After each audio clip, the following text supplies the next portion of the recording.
Massive congratulations to Teams India.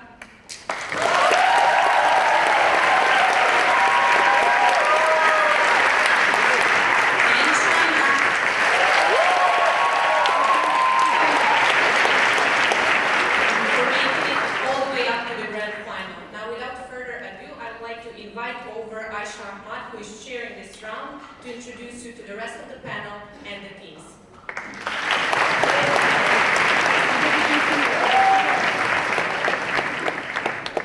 Hi everyone. Are we excited? This is our first All Asia final.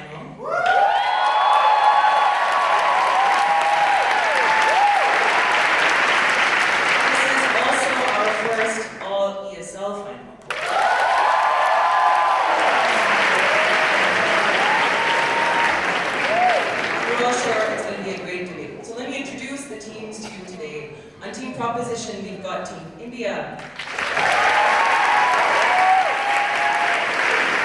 Speaking for India today are Hemant Bharata Chakravarti,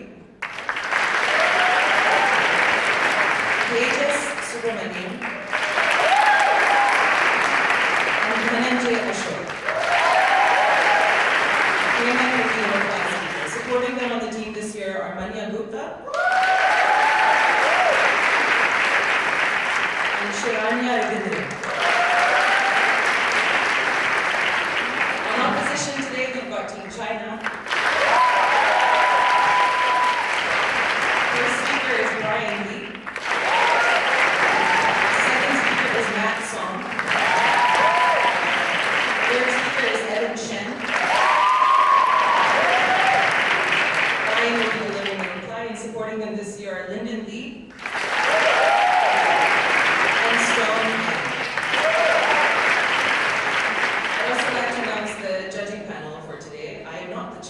The chair today is Claire Ryan from New Zealand. And there's obviously myself, I'm from Pakistan. We've got Professor Joshua Park from the Republic of Korea. We've got Alex Dieger from Qatar. Amira Moore from Malaysia. Churchyard from South Africa. Julio Meyer from Mexico. Dina Tabianian from Denmark.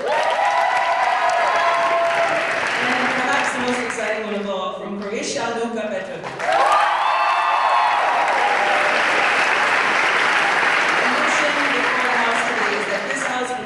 The West should end all arms sales and military cooperation with Saudi Arabia. Let me get down and then we can start, okay?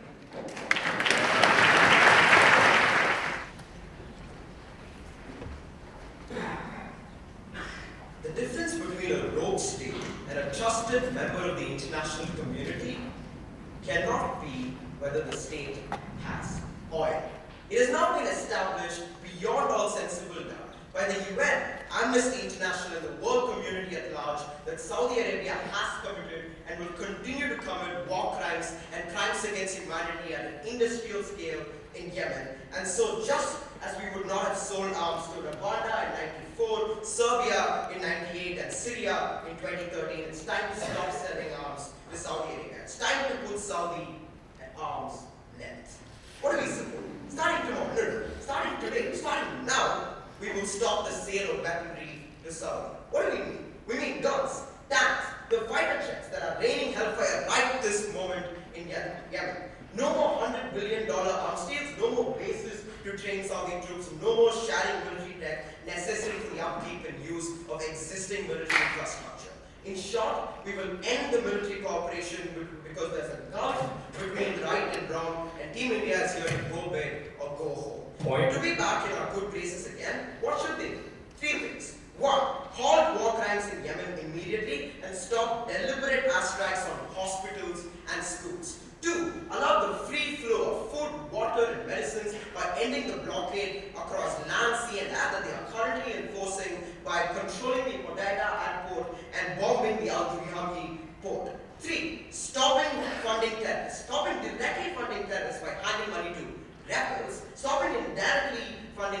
refusing to enforce anti-terror policies. If they comply with our conditions, we will reinstate our military assistance to them. But additionally, we will work with them to negotiate a ceasefire in Yemen, offer more oil contracts to Saudi Arabia in the future if they listen to us. In the unlikely event that they refuse to comply, we will vigorously enforce an arms embargo and apply diplomatic pressure. Eventually, place sanctions on the elite, and if push comes to shove, we will stop buying oil. This is possible. Germany and Norway are leading the way by ending military cooperation, and it's time for the rest of the West to follow. We have seen this work in this very country. In 1962, Saudi Arabia banned slavery as a direct result of JFK threatening to end military cooperation. 4 arguments. 1. The West should not aid and abet crimes against humanity. 2nd, Saudi Arabia will respond by stopping atrocities in Yemen. 3rd, our policy reduces the incentive to engage in proxy wars. 4th, our policy fights terror more effectively in the region. First, the West should not aid and abet crimes against humanity.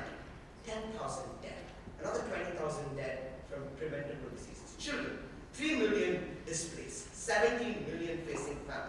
Saudi Arabia is engaging in war crimes and crimes against humanity. Saudi Arabia is deliberately bombing civilians. Last year, it killed 78 civilians at a wedding in a cruel, deliberate manner.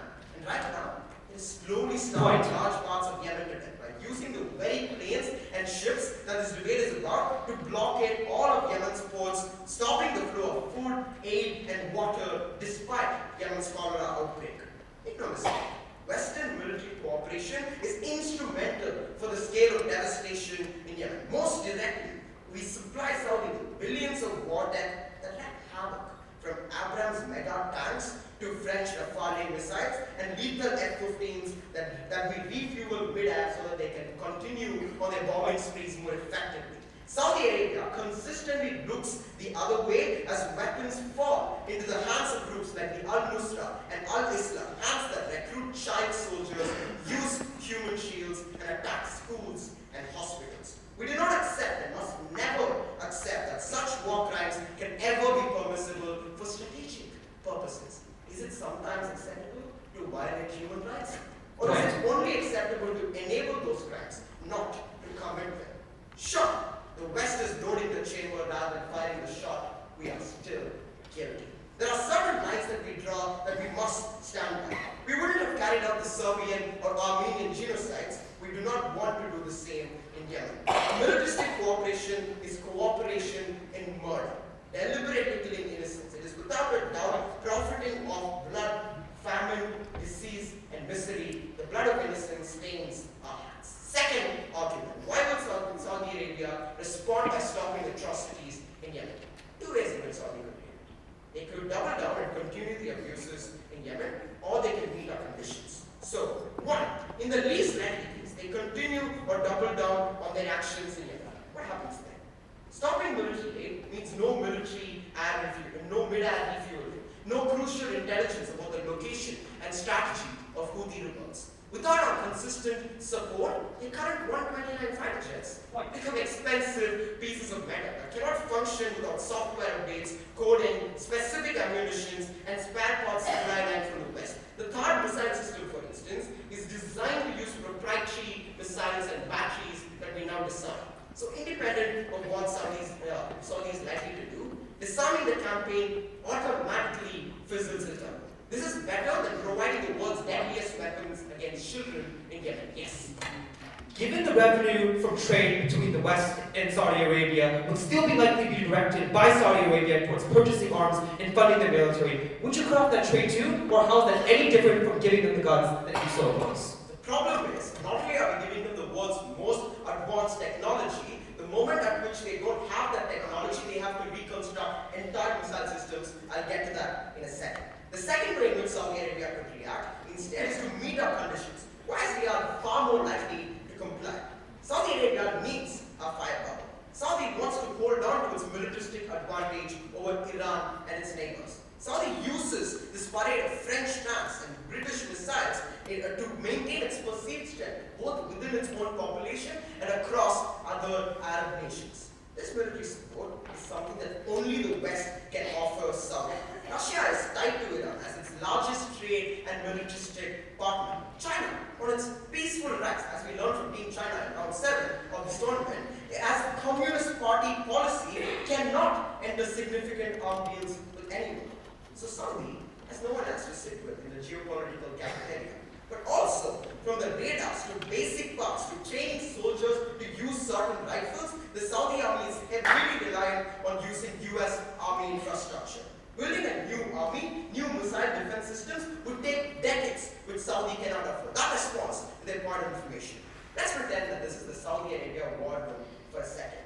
Sure, Yemen is strategically important, but it doesn't compare to losing the militaristic or alliance-driven status that Saudi has in the Middle East. That's why they're distant to us. Saudi also needs the economic and political friendship we can extend. Mohammed bin Salman, the crown prince of Saudi Arabia, is a new age ruler who, through the West, promises to bring economic growth and diversification. They need to listen to us further. But in the next weeks and months then, Saudi halts the violence in Yemen, finally allows food and water to enter, and negotiates a ceasefire. For the longer term, we stop obfuscating Saudi's history. Yemen wasn't Saudi's first breakdown. Iraq, 1998. Iraq, 2004. Tunisia, 2010. Libya, 2011. When it's clear that the US and French veto doesn't protect Saudi's excesses, Saudi cannot warmonger in its Sunni Wahhabi interests as the West hides its actions. Make no mistake, Yemen is the largest humanitarian crisis in the region. It's time to put Saudi at arm's length.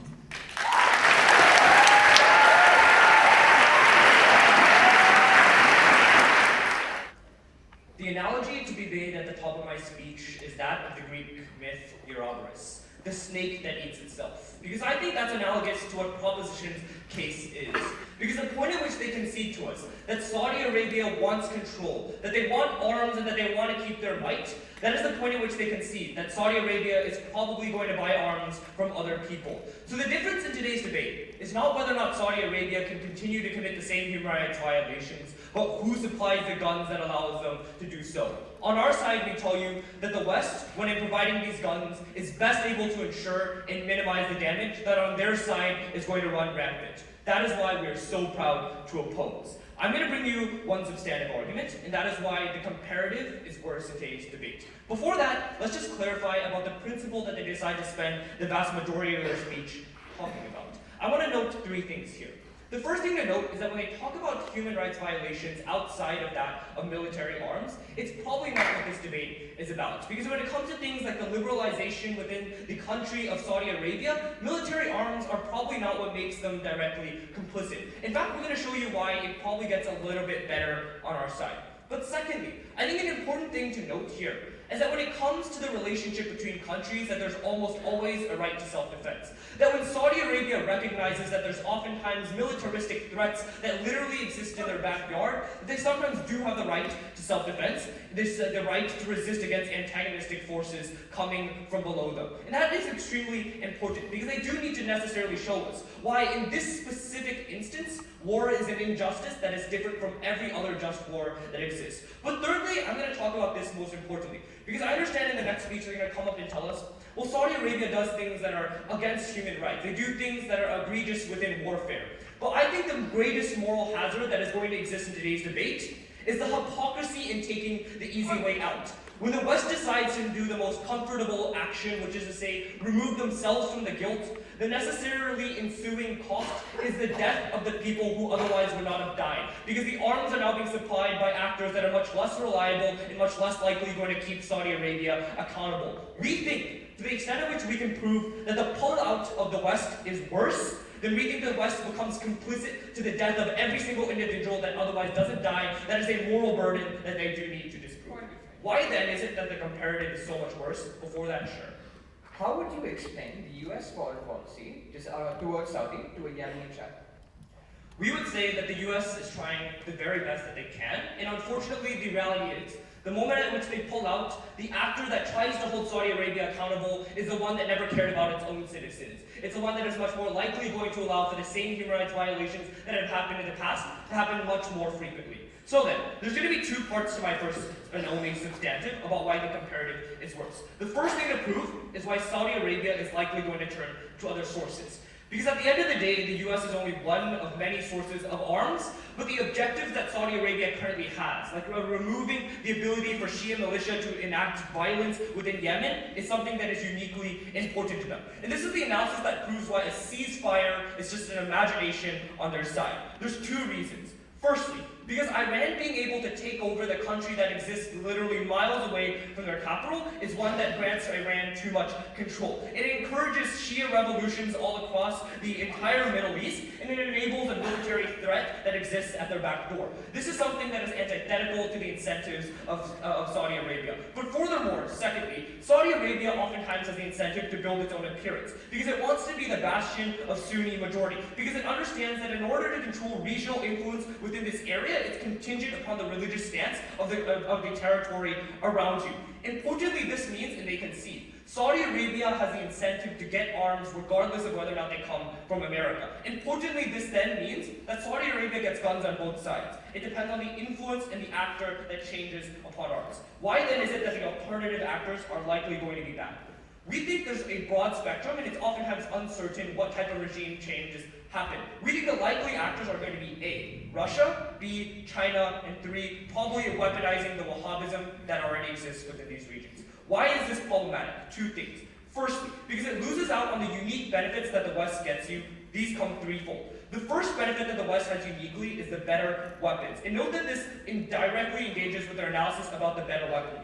Because we think better weaponry when it comes to warfare is oftentimes a good thing. Because when Saudi Arabia results in purchasing weapons from Russia and China, the weapons that Russia and China sell are oftentimes the ones that are World War II and Cold War leftover weapons. And the problem then is in the sophistication. And that sophistication means that there's more likely going to be collateral civilian damage on their side. Examples being how the Su-25 bomber, which has been sold to Syria from Russia, is one without any targeting system, without any that only is able to drop dumb bombs. But on the comparative, Saudi Arabia gets access to things like the A-10 fighter jets that have laser-guided munitions that are able to take out the targets that they intentionally go towards. That means, even when we think that there are incentives that are in the correct position, you're much more likely to have civilian damage on their side. That is why there's 6 times more civilian casualties that are created by Russian bombings in Syria and Yemen than there are of Western and Saudi Arabian ones. Second unique benefit, and one on accountability. The easy reason why this is so is because Western countries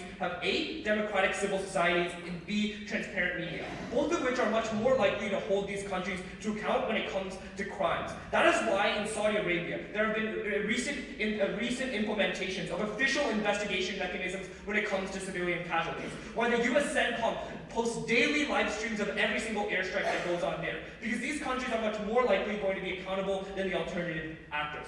Thirdly, the West oftentimes acts as an architect of stability, and importantly, the US plays a huge part. Because currently, power is kept held in 2 pillars when it comes to the Middle East. Firstly, in Saudi Arabia, the moderate Sunni one that is largely acceptable, but secondly, in Israel, the democratic and the Jewish Christian West. Why is it problematic when Saudi Arabia is the area in which they pull out and Israel becomes the only remaining actor? There's 2 harms. The first one is that this area is much more likely going to descend into sectarianism. Why is that so? Because you lack the ability for the US and for the West to have moderation influences upon those that are the Muslim communities within these areas. But it also shifts the perception of how Israel becomes uniquely one that is a bastion in the extension of the West within these areas, vastly increasing the amount of incentives for most of the Middle East to band together against Israel. We think importantly here, US oftentimes plays a very big role in deterring and having rapid response to prevent any sorts of these wars from actually breaking out within these areas. But secondly, we think there's unique harms that come along with the alternative actors. When it comes to Russia, it's not enough for them to just assert that Russia won't sell weapons, right? Because there's a very problematic incentive that arises when Russia is able to fund Saudi Arabia. It means that it funds both sides of the conflict between Saudi Arabia and Iran, in the same way that they funded both sides of Ethiopia versus Eritrea. And that means that they profit off of more war, meaning that actors like this are much more likely going to continue to try to ensue war and make sure it prolongs. But even when it comes to China, which we do agree is a great nation, but oftentimes it can be negligent of the minority oppression when it comes to the trade-off of personal gain, we do admit. Like examples where they empower the majority within Sudan. The problem then is that they're much more likely to empower the majority, which is Saudi Arabia, and enable for more crimes to be committed in places like Yemen, which tend to be the minority. Ultimately, the change in today's debate is not whether or not Saudi Arabia has weapons, but who provides them. We think that the West is much more capable and much more accountable. We're very proud to oppose. Team China would lie to a Yemeni child if they tell them that the US is trying its very best. Because the biggest humanitarian crisis in the world is not Syria, it is not Afghanistan, it is not even the Central African Republic, it is Yemen. And if the US was really trying their very best, they would be implementing our policy, where the genocide in Yemen is halted. That's why we say it's time to put Saudi Arabia at an arm's length. Two big claims that came out of Team China's first speaker. Firstly, that they are likely to turn to other sources. Saudi Arabia is likely to turn to other sources for weapons. And secondly, that these alternative actors are significantly worse. Let's deal with these in turn. Firstly, on the idea that, they're likely to turn to other sources. We've got four responses to this. One, Western relations are much more critical for Saudi Arabia than relations with Russia and China. We gave you this analysis in our first speech, right? The fact that it's not just military arms, it's the general relations with the West. It's having 3 seats at the Security Council, no thank you. It's having access to 60% of the global export market rather than 5% of this export market. But secondly, I'm going to explain in my speech why things like Iran are more likely to de-escalate rather than take control over the situation in Yemen, meaning that's not really the source of Saudi incentives. Thirdly, we explained in our first speech that it's incredibly hard for Saudi Arabia to militarily adapt at the point where they literally have to shift to completely different technology. They have to completely change the military infrastructure that they have, completely change the way it works. It's going to take a significant time gap. But even if they do make this shift, that time gap is one where we save millions of lives in Yemen. Fourthly, the last thing to say is that alternative actors are unlikely to be available, which brings me to the second issue. They say alternative actors are much worse. These are actors like Russia, China, and Israel. Firstly, let's talk about why Russia is unlikely to take on China in terms of giving them significant military arms. A number of reasons. One, no thank you. They have a significant alliance with Iran and Syria in terms of things like supplying them arms, which means Saudi Arabia is unlikely to accept these deals in the first place. In 2012, we saw that a $120 million deal in military sales was rejected by Saudi Arabia on grounds that Russia was funding Iran. Secondly, the fact that Russia's economy isn't exactly in a situation where they can afford 2 different actors, right? Which means the one they are likely to pick is Iran, which has geographical proximity, no thank you, and is a country which they've had historic relations with. China, we explained, is going on a moderate, peaceful rise, right? And at that point, they don't really want to undermine their reputation as an actor who's engaging in this kind of peaceful rise and are unlikely to pick Saudi Arabia in order to fund these arms. Secondly, they say Israel will be the remaining power, and that's incredibly problematic. Outside of the fact that Israel is unlikely to be the remaining power that the West turns to at the point where they don't have a seat on the Gulf Council, they don't have a seat on OPEC, and they don't have access to energy, we don't think Israel is nearly as harmful as an actor. At the point where in the Israel-Palestine conflict in 2018, 170 people have been killed. In Yemen, it's been 10,000. But lastly, this is likely to have a marginal effect at the point where the US has already a significantly strong alliance with Israel that doesn't really change much. Contrast this against the material which we told you. First, in terms of a principle, we told you that our militaristic cooperation with Saudi Arabia is cooperation in the murder of millions of citizens, because it is instrumental in the destruction of people's lives in Yemen. They say this is an extension of the right to self-defense. Firstly, we explained this is not the motivation that Saudi Arabia relies on.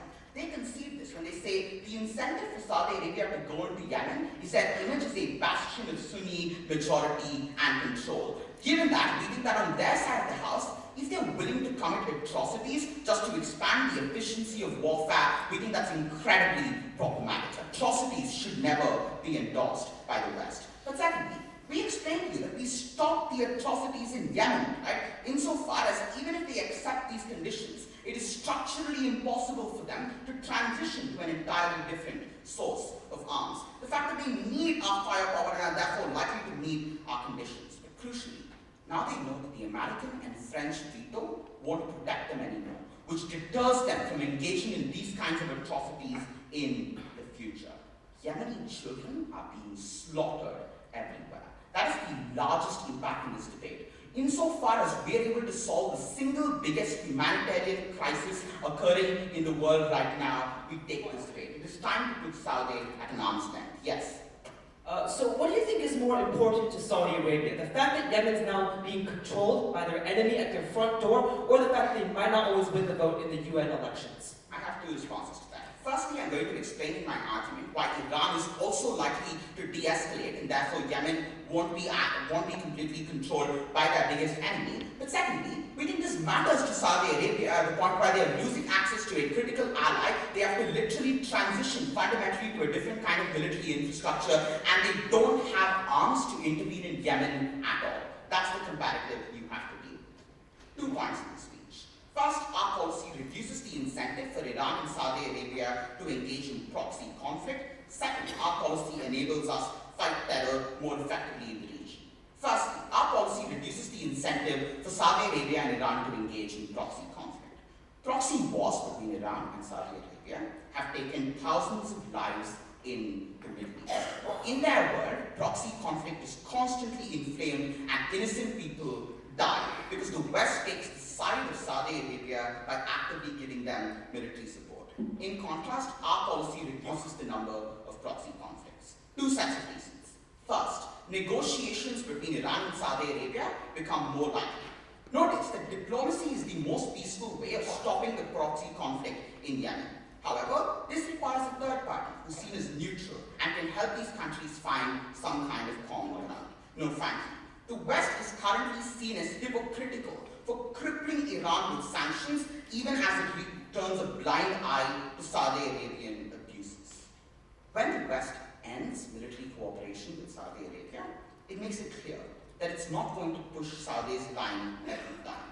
Now when the EU pushes for negotiations between Iran and Saudi Arabia, Iran is more willing to come to the table and negotiate. But secondly, no frankly, because the incentives to endlessly fuel proxy wars reduce, because as long as the West floods Saudi Arabia with guns and tanks, Iran also increases its military spending year after year. When Saudi Arabia and Iran come to the negotiating table, when Saudi Arabia no longer has access to the mass purchase of weapons, Iran is no longer forced to strain its economy by engaging in these same mass purchases. It means they come to the negotiating table and the incentive to increase proxy conflict is defeated. Secondly, then, our policy fights terror more effectively in the region. Saudi Arabia was meant to be a partner in the region to assist the West's efforts in tackling terrorism.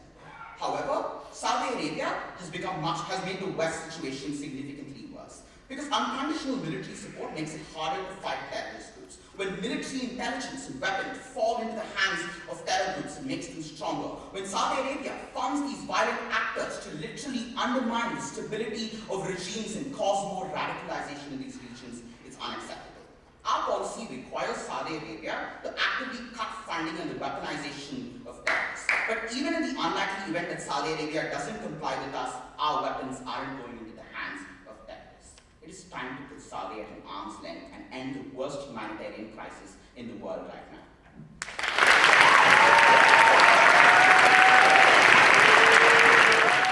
What happens on their side is that support for the West is completely broken and the military does not want to return to them, meaning that there's very little bargaining chip on the comparative. That means that the US is not able to gain strategic concessions on their side of the house. We told you furthermore that there are very strong incentives for countries like Russia to create even worse conflict within these regions. Note that Russia is extremely cash-strapped and they make quite a lot of money out of this. Why? Firstly, for the manufacturing incentives that we already told you about.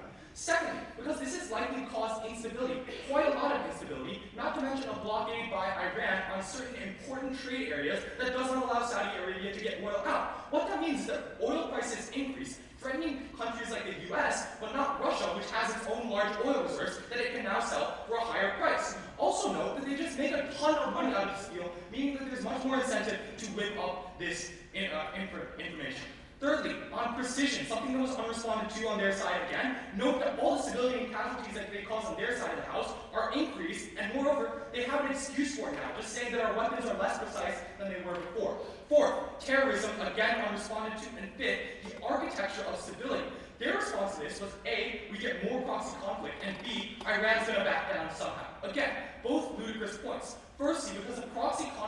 they talk about is caused, again, by deep sectarian conflicts and deep sectarian violence. That's why even without the West, you're more likely to see this. And even if it's not caused just by the existing historical tensions, it's likely to be whipped up by the actors that we talked about, like Russia and China. Then they said, Iran's going to back down somehow. Yeah, I seriously doubt that for the simple reason that Iran wants to exert more power in the region. We would contest. That's probably why it's engaging in the war in Yemen right now.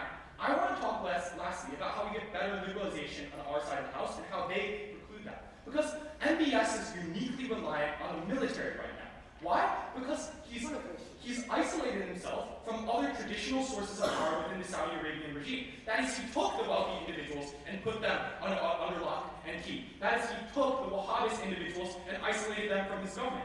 Right now, there's a very, very tenuous support between him and the military because he wants to liberalize and he needs the military to do so. And the only way he can do that is by telling the military, look, the West is supporting us right now. It is very important to our military strategy. So you should accept some of their implementations. You should accept some of their advices. And that's where you got the reforms that Brian talked about, such as training in the laws of armed conflict, something unresponded to on their side, such as the initiatives that we talked about to at least have investigations with regard to civilian casualties, again, unlikely on their side of the house. They're likely to get far more backlash at the point at which the military and the general public see the West pulling out from this conflict and no longer supporting them. Note this is incredibly important because Iran is seen as an existential threat to Saudi Arabia. What then occurs is that the general public and the people in government, the military persons within power, are likely to not only fund a more extreme sect that supports groups like Russia or extremist interpretations of Islam, but also to see even more extremist violence against these groups of people, counteracting exactly what the West stands for, because now they hate the West. They see the West as the ones who abandoned them, left them alone against Iran. So therefore, they increase violence, and they reject all of the change that MBS has been getting under his rule, like allowing for Western media to come in and change the opinions of people, like allowing women to drive, and like allowing for more basic protections for the people. These are all incredibly important because we show a slow but steady progress that they completely preclude. I'm very proud to oppose.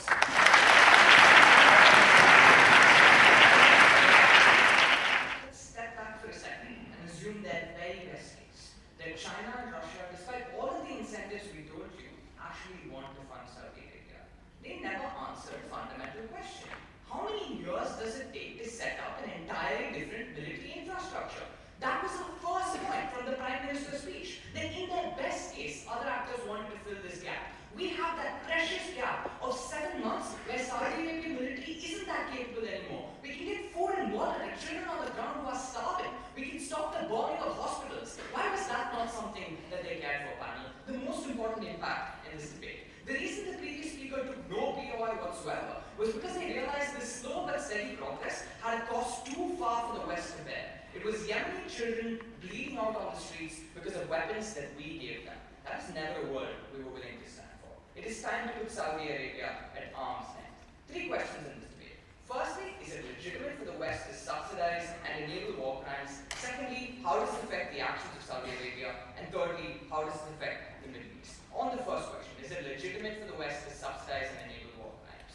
We told you Saudi Arabia is doing something truly horrible. On the scale of immoral and abhorrent, affecting 17 million civilians in Yemen. To that, the response was self-defense, guys. You need to tell me why this unique form of warfare isn't self-defense. Firstly, this was never self-defense. Saudi Arabia installed a government in Yemen, and when that government got overthrown, Saudi Arabia stepped in because they wanted to protect their interests outside. But furthermore, even if this was self-defense, this is not a proportional response. Killing civilians who never had any problem with Saudi Arabia is not a proportional response. That should never be accepted as self-defense. Furthermore, their burden was more than just to say Saudi Arabia deserves the right to self-defense. They needed to tell you why we should fund these atrocities, why we should actively put guns in their hands that we know they're going to use to train on civilians. They come with us with rhetoric like the West shouldn't take the easy way out, without realizing they are the easy way out. When you actively get profits from companies within the US and the UK and continue perpetuating horrible humanitarian crises, that's the world where the West takes the easy way out. We realize something important, that it doesn't matter, principally, if others were going to do it as well. If other people were going to use sexual assault as a weapon of warfare, we weren't going to go teach the Saudi Arabians how to do it slightly better. We weren't going to use chemical bombs slightly better if we knew that they were going to do it anyway. There are certain cases where we draw the line. We say that for the sake of humanity, you are not mathematical numbers on a counting sheet, but we will not cross certain lines. Why in the world was that not a principle that they dealt with, panel? It's something that we really need to ask. The important framing of this panel is that even if their side's analysis on their one argument is true and others fill in the gap, it takes time. Our entire case has been how that gap that we get is uniquely important and gives us relief that they will never get on their side of the house. The fact that after 2 speeches they have no response to this is simply abhorrent. Then they vote a couple of polls. They say, aha, we got you. You're trading with them. Here's the thing, panel. This trade is something that they can't use to buy our weapons anymore because of the fact that we aren't letting them buy it. And furthermore, we already told you, if this goes too far, we will put sanctions on the most elite. And as a result, we're willing to scale it up. At the end of the day, it's a simple principle. Your guns are shooting Yemeni women on the street. Should you be complicit in that abuse? It doesn't matter if someone else were to fund Rwandan genocide. You shouldn't do it just because other people might be doing it. That's a principle that we stand on. On the second, how does Saudi Arabia react? We need to ask the question, do they care more about Yemen or the military? And let's be clear, they tell you why you would never go to Russia and China. Because you literally can't aim with the weapons that you get. I mean, seriously, man, if their weapons are so bad, then I don't know where the tank's missile is going to go. Why in the world would I, as Saudi Arabia, give away my fancy laser-guided jets in return for a tank which I can't aim or drive? They give you that reasoning within their own speech. Furthermore, Yemen is not an existential threat to Saudi Arabia because our condition wasn't that they can't have defense, but they should stop humanitarian abuses. So, if Saudi Arabia were to stop committing humanitarian abuses, release the blockade, then they get to keep our military as defense, which means there is no existential threat anymore, which means that Yemen can't actually propose a threat, which means at the end of the day, they give you the reasons why you're very, very little likely as Saudi Arabia to pivot away from the US. But there's a little more. When they brought up MBS's legitimacy, they say the military controls MBS, and as a result, he needs the support. That's absolutely wrong. The isolating himself on the top they speak about is literally a perch that put him in the sole position of power. He has the ability and strength now to control Saudi Arabian foreign policy, and it's in his incentive to cooperate with the US. Why? Because his policy of liberalization, Vision 2030, is uniquely something that relies the US to cooperate on economic and military backgrounds. What that means is that we uniquely hit the incentives of the person on the top and make them have a reason to change. At the end of the day, they themselves shoot themselves in the foot with a very inaccurate gun when they tell you why they won't be moving. Next, okay, let's look at Russia. We gave you a couple of reasons why they won't want to fund this. Iran, they said you'll fund both sides because they did it with 2 small African states. Iran's not Ethiopia. They will put up a big fight. Also, because of how it's led based on ideology, Saudi Arabia will never accept this. But let's go further. Saudi Arabia is funding Chechenian Muslim rebels within Russia. What that means is there is no world in which Russia actually extends military aid to Saudi Arabia to a significant extent. Furthermore, even if they wanted to, they can't. Their economy won't allow them to because they simply don't have the resources to do so.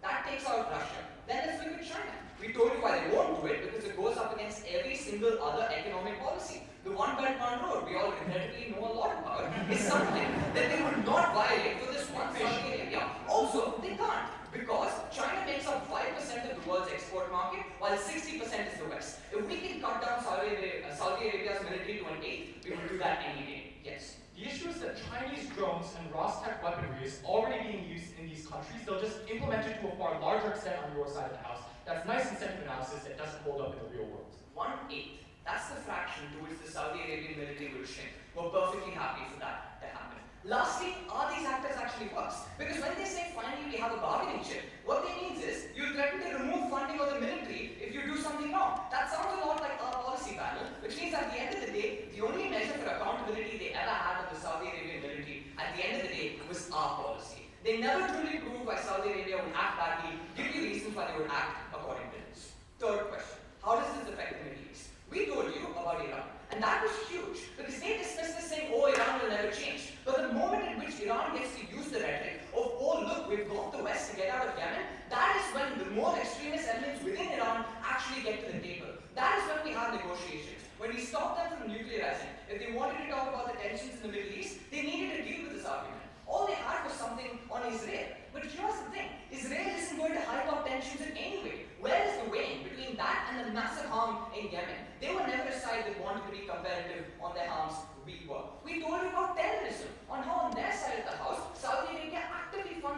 system which destabilizes the Middle East even more. At the end of the day, they fell back to oil prices. But here's the thing, Saudi Arabia, around 60% of their exports are oil prices. If the West can't buy, their economy tanks. There's absolutely no incentive on Saudi Arabia to do this. At the end of the day, panel, on principle, I do not want my guns going into someone's hand if they're going to shoot innocent civilians. I don't care if other people might fund these people as well. On outcomes, Saudi Arabia's incentives are perfectly aligned to listening to this deal. We should take an arm away from Saudi Arabia.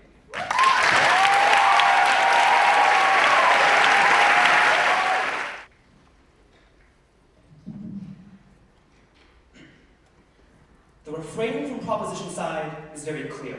That when your hands are clean, they're clean because you're not involved. We told you, clean hands don't ignore the casualties of innocent civilians. They don't ignore the collateral of carpet bombing. And they don't ignore the silence and the echoes in the streets that have been massacred. Because for all the problems they point out in the status quo, we told you the alternative was far worse. And I'm sorry, but Team India may like to rest on a principled victory, but that principled victory doesn't resound in the minds of those who are suffering, very proud to oppose. I have 3 questions in my speech.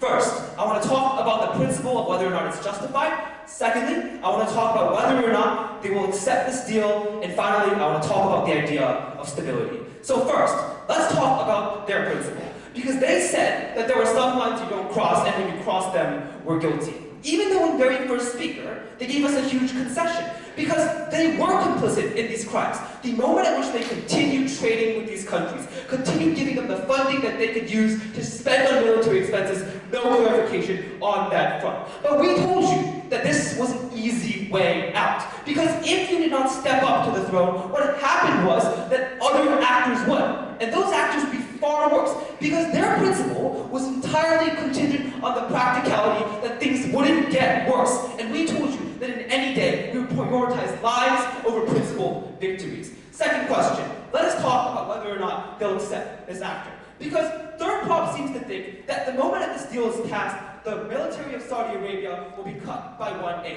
Well, let's just do some basic maths here, because we're all Asians, right? We think that if they keep all the military infrastructure they already have from America, and they don't take any of that away, and then they start buying more things from other countries like Russia, then the military doesn't actually diminish by that much, right? But notice, their whole case is premised on this fact that your arsenal is useless without the USA. Firstly, that's not true. In the vast majority of instances, it's just far less accurate. The reason why this is the case is bombs don't simply defuse if the US stops supporting you. Jets don't simply stop working if the US stops supporting you. Because all of those things in their arsenal still work. They just don't have the nice reconnaissance of the USA, which means you get more collateral on their side of the house. But note, the time gap that they want to premise their entire case on is largely imagined. Because we told you, Saudi Arabia would immediately turn to Russia. And we conceded, even if this time gap existed, they say that at most it would be 7 months.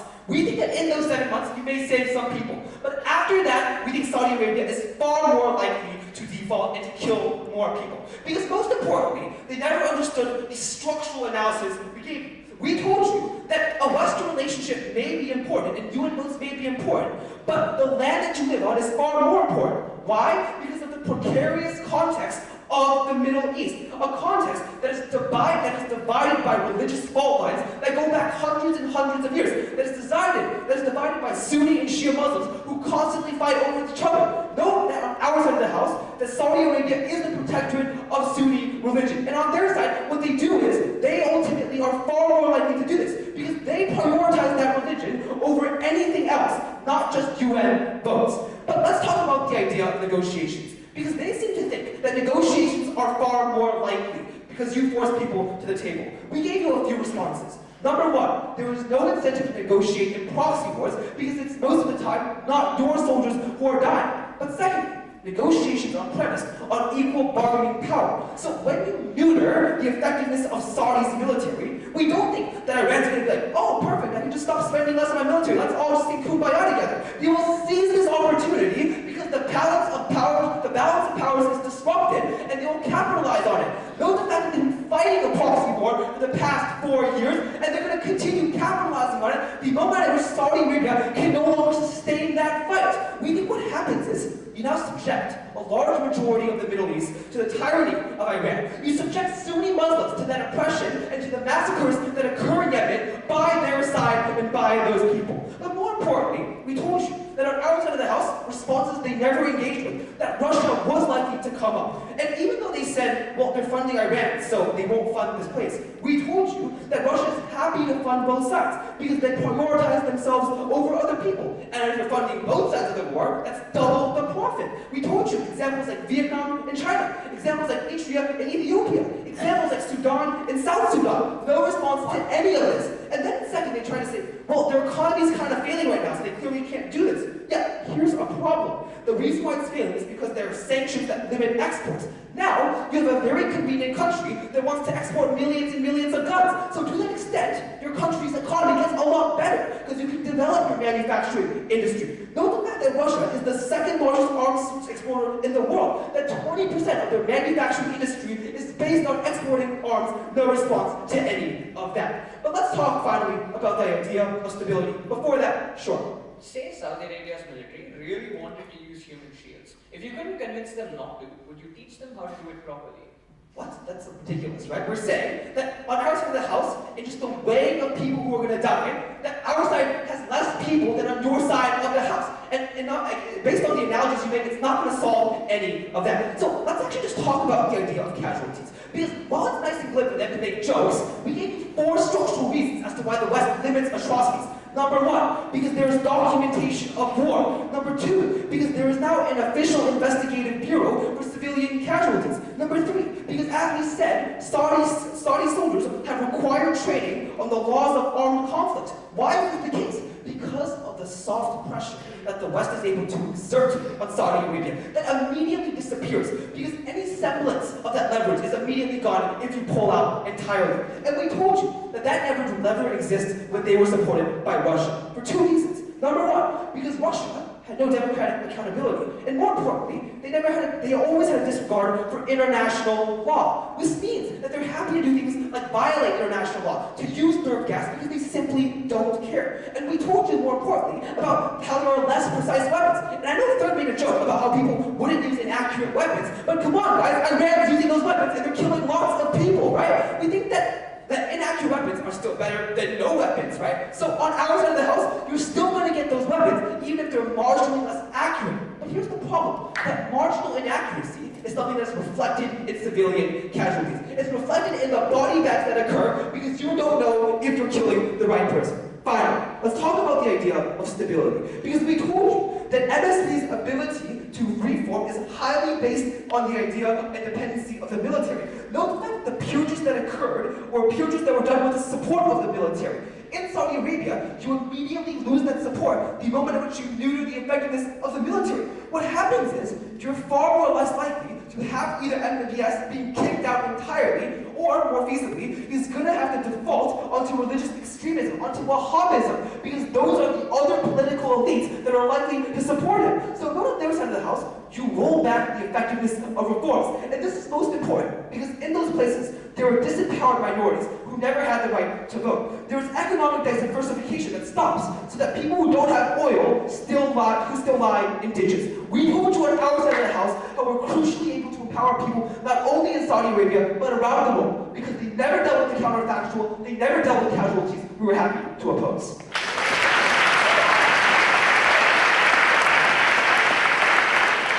Panel, it's easy to point at the people who have died and at the same time ignore those who have been saved. We think on Team Opposition that the West should no longer stand on its stanchions of righteousness if it rests on the backs of those who would otherwise suffer. If pulling out means more people die, then we think the greatest moral hazard is letting more people die because you have pulled out. We're going to talk about 2 things in this reply.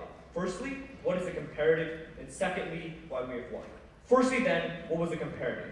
Because Team India's line came upon 2 assumptions. The first one, that Saudi Arabia would be willing to take their ludicrous deal, and the second one, that Iran would be willing to step down. But that was problematic, Because firstly, we explained to you that Saudi Arabia would never be willing to go back to the US because its objectives in Yemen and the religious tensions that always existed historically and religiously were far too important. That we told you that Saudi Arabia cannot capitulate at the hands of the West because it loses MBS his position of power. That when he is gone, you can't go back to the West because the ones that are able to come into power are the ones that will never accept the deal from who they think is the devil. But secondly, we explained to you that Iran would never be able to step down. And I may be from China, but I think religion is worth more than access to the iPhone export market. Because importantly, the reasons for conflict were much deeper than just access to trade and UN votes. The reasons were religious fault lines that existed for centuries beyond them, that the ancestral blood had been spilled upon those grounds, and those were grounds that they were going to defend with their own lives. That was why we told you that sectarian conflict may be in the status quo held by deterrence, but the point at which you incapacitate one of those members, when Saudi Arabia has no ability to defend itself, that was when Iran was willing to run rampant. When the Shiite rhetoric can empower people to take out every single person that disagrees with them in the status quo. Secondly then, what was the comparative? Because even when we took them at their best case, we told you, sure, you get 7 months of peace. Sure, we are going to allow you to have that peace and you can step in for that short amount of time. But that never stood against the 20 years of war that might ensue. Weapons that are going to kill 6 times more civilians. Because yes, on both sides you're able to kill your target, but the important problem is that you kill all the civilians around them when you take away their ability to have accurate weapons. We told you that no one would try to keep Saudi Arabia in check because the West had pulled out, and the only ones that stay are the ones that profit off of continual war. We told you that Russia would continue to fund them fighting, and it's not enough for them to just say, Iran might protest because you fund Saudi Arabia too. Because at the point at which they protest, they have no guns and their people die. So it meant that they're put in a position where they have to accept the Russian arms, where they have to continually be played at the war game that Russia profits off of, yet their people die on the streets of. And even in their best case scenario, when Saudi Arabia is put down to the ground, we told you that their people would continue to get massacred. Because the religious fault lines that incentivize war right now are ones that stayed on their side too. It's just the problem is that only one side can actually fight that war and the other side dies. We told you then that our comparative was much better. Because sure, we sell weapons that can kill people, but we can moderate who you kill at because there are checks and balances. We told you that you prevent the war game from ever happening because Russia doesn't get to control both sides. And ultimately, sure, the West may not be principally just, but less people are going to die in the Middle East. So no matter how high the pillar that the West is able to stand on their side, we tell you that it is not justified if more people are going to die on our side. If the liberalization that has come so crucially is going to be rolled back for the people who live in Saudi Arabia, that the innocent civilians in Yemen are going to be killed on 6-fold because the weapons can't even identify the individuals. We tell you that that was not a principle that we were willing to stand by because the death of the innocent was much more important. We're very proud to oppose.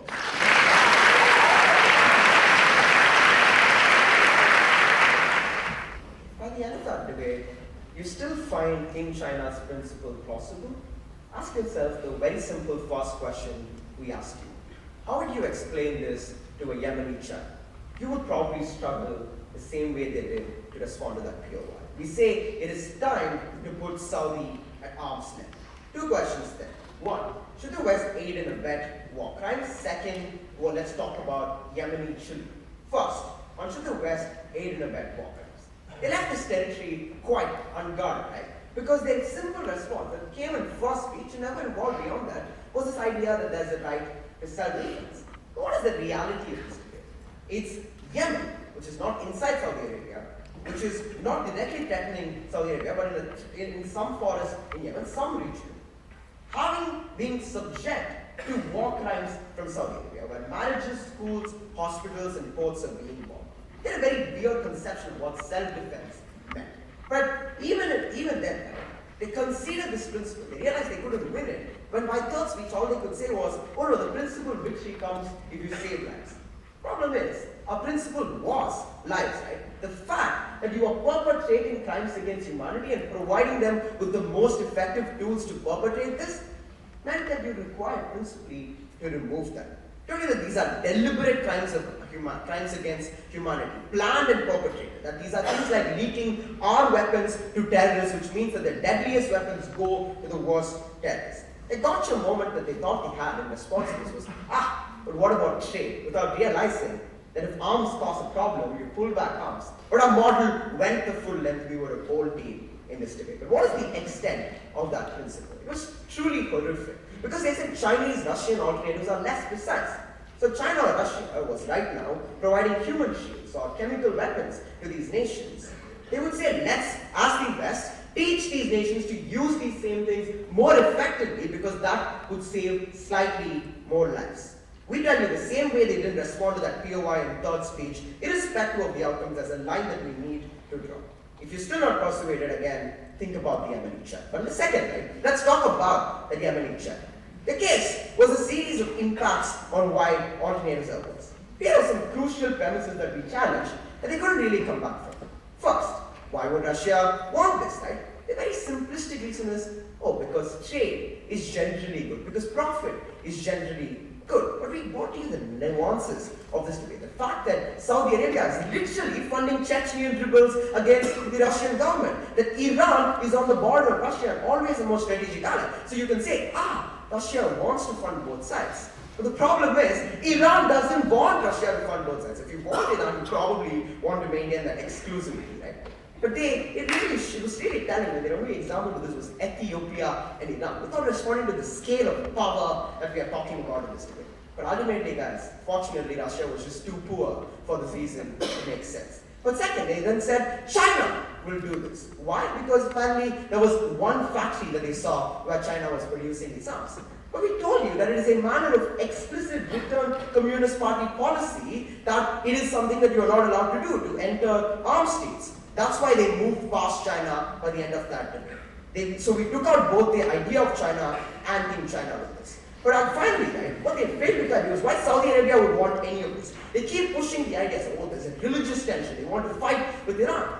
Why then would they enter into bed with the same people who are on the polar opposite of the religion, polar opposite of the tension? Because they will always reject Russia. But generically, we told you that it takes time to build an entirely new infrastructure as a military, no response to that. Even if they want to talk about MBS, the profit incentives lie with the West, the majority of trade lies with the West. What do they do in Yemen? They tanked in this argument, but our argument was the bomb because we gave you two nuances. A world where they pursue this, but we still disable them, and a world where they listen to us. It is time to push Saudi at arm's length.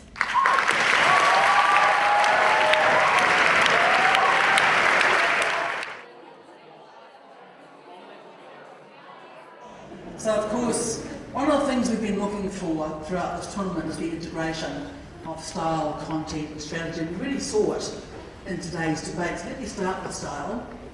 And first of all, because there was a split, some of our judges thought that India's style was more powerful. They used rhetoric, they used humour, and who can forget the line that was in the first speaker's picture, shall we start tonight? No. Today, no. Now. Powerful use of words. So some people felt that they used the style also, Team India, to rebut what China was saying. Some of us thought the rebuttal was powerfully rhetorical. Others thought perhaps it was a bit too glib and needed to be a bit more in-depth analysis. Some thought that China's style wasn't as strong. Others thought that China's style was more analytical, focusing on the issues and perhaps less on the emotional rhetoric.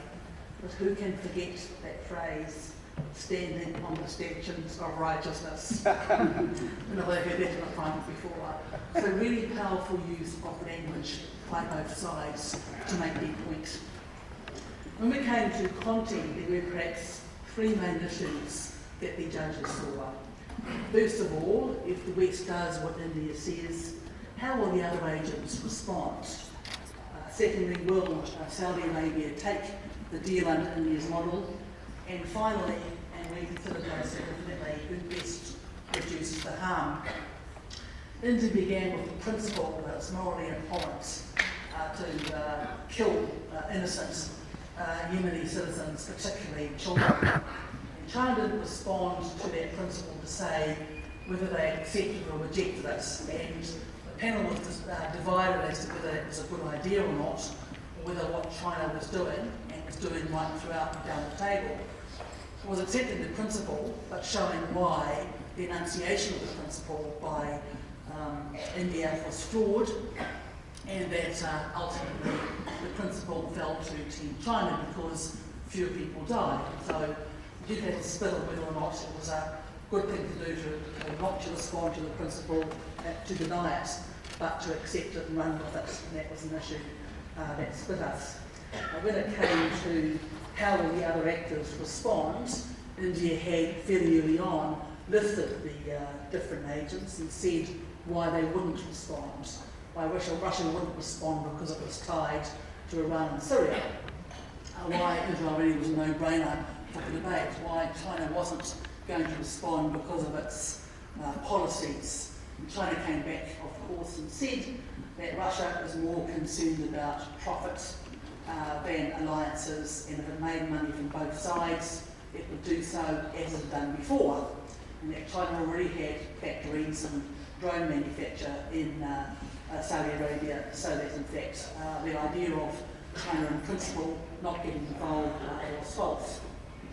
Where the adjudicator split was whether the attack by China on the analysis by India as to why the other agents wouldn't respond held. Some of us felt that India had established strongly the probability and likelihood that the other agents wouldn't interfere, wouldn't get involved, I should say. Others felt that China's analysis showed the more cynical approach of those other agents, and they wouldn't get involved.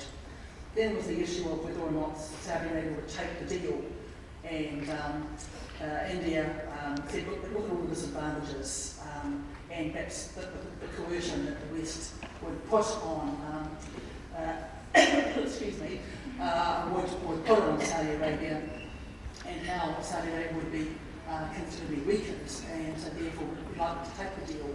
China came back and said, well, there's a real risk. First of all, Saudi Arabia has shown throughout its history it's unlikely to take the deal. Look at the geopolitical alliances in the region. There's no way that Saudi Arabia is going to yield its position through weaknesses of its military. Also, there's a real risk of undermining of the power of the MBS and the reduction of the support that he would have in order to retain power.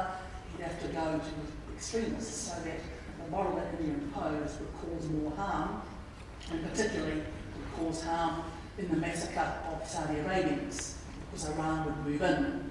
And India came back and said no, Iran wouldn't move in, and looked at Russia and the involvement by Saudi Arabia in the Chechnya and the funding of that sort of thing as well.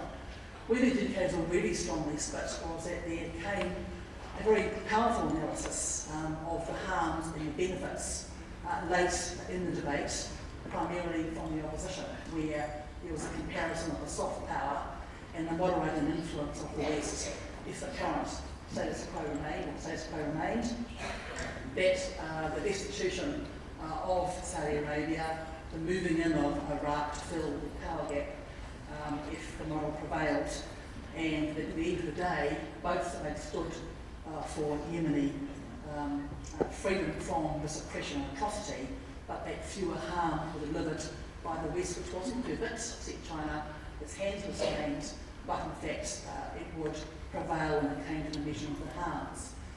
The adjudicators split as to whether that was too late, because it came really late, whether it was a crystallisation of what had actually been said, perhaps not as clearly as was said at first, but was first and second, but was still there. So at the end of the day, when it came to strategy, the adjudicators were split also on whether or not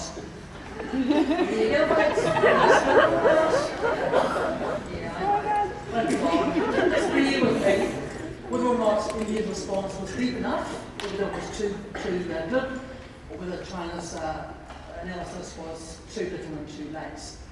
At the end of the day, I'm going to say there's one more time. At the end of the day, the answer by the majority to these questions was as follows. Are the other actors more likely to come in and be involved if India's model prevails? will Saudi Arabia refuse the deal if India's model prevails? And will there be more harms than benefits if India's model prevails? The majority found that the answer to those three questions was yes, so the debate is going to continue.